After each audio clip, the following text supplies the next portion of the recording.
Hello guys, तो अपन start करेंगे आज inductor. Inductor is also called a coil choke or reactor. Inductor को coil choke or reactor भी कहा जाता है। ये it is a passive two terminal electric component that stores energy in magnetic field when electric current flows through it। ये एक component है जो एनर्जी को स्टोर करता है in magnetic field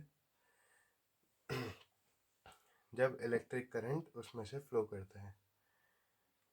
An inductor typically consists of insulated wire wound into a coil around the core। Inductor consists of an insulated wire wound into a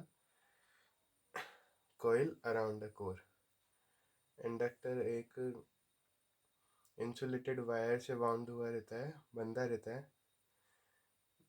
जो coil के आसपास रहती है। तो इंडक्टर में इनकमिंग करंट और आउटगोइंग करंट सेम रहता है। अगर आउटगोइंग करंट में कोई डिफरेंस होता है तो इंडक्टर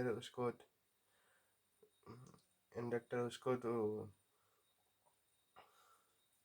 अपोज करता है।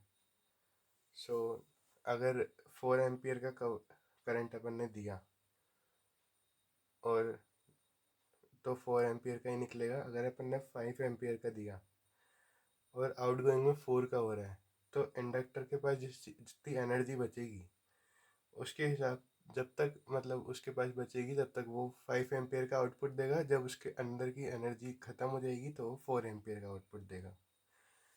Inductor opposes the rate of change of current flowing through it. ये भी मैंने बताया वही लिख रहा है। इंडक्टर अपोज करता है rate of change of current, उसमें अगर चेंज होता है तो उसको अपोज करता है।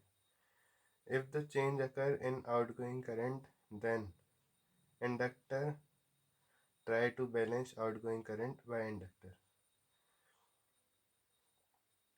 ठीक है, अगर उसमें आउटगोइंग करंट में चेंज होता है तो इंडक्टर उसको चेंज करने या बैलेंस करने के वो कोशिश करता है।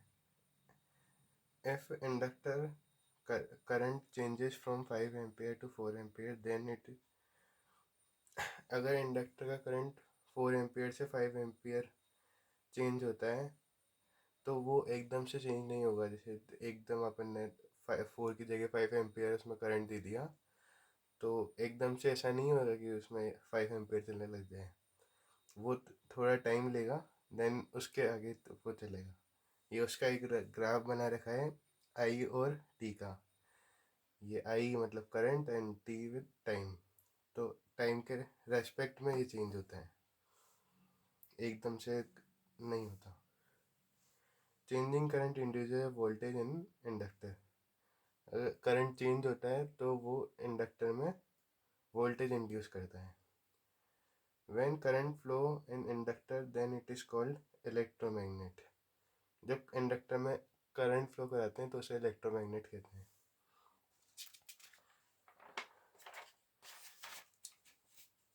Reactance denoted by XL.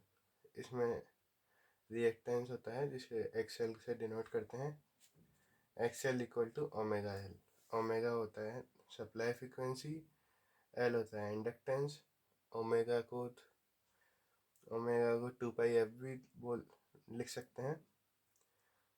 So XL equal to 2 pi F L. अगर अपन एल की वैल्यू बढ़ाते हैं तो उसके स्टोरेज एनर्जी स्टोर करने की कैपेसिटी भी बढ़ती है एंड ईएमएफ इंड्यूस होता है वो भी बढ़ जाता है।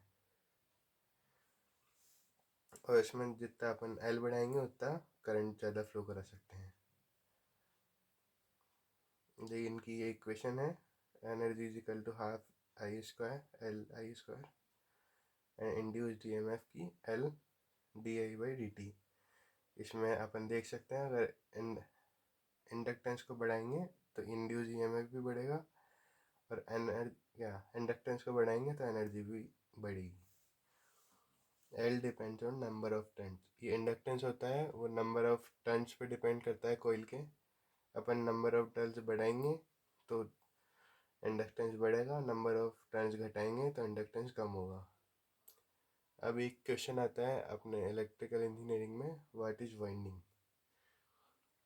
तो by two conductor we make a turn, दो कंडक्टर से एक टर्न बनता है। By many turn we make a coil, और बहुत सारे टर्न से अपन कॉइल बनाते हैं। And many coil making a winding, और बहुत सारी कॉइल जब मिल जाती है तो वो बनाती है वाइंडिंग।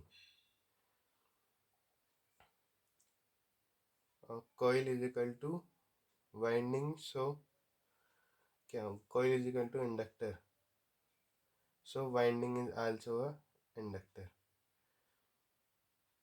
जब कॉइल कॉइल वाइंडिंग, क्या मतलब, कॉइल मतलब इंडक्टर होता है, और इंडक्ट कॉइल से बन के वाइंडिंग बनती है, तो वाइंडिंग भी क्या हुई, inductor. When a current flows it becomes magnet, वो अपन ने अभी डेफिनेशन पढ़ी थी, इलेक्ट्रोमैग्नेट अगर इंडक्टर में फ्लो करता है तो उसे इलेक्ट्रोमैग्नेट कहते हैं। थैंक यू, आज के लिए इतना ही था। धन्यवाद।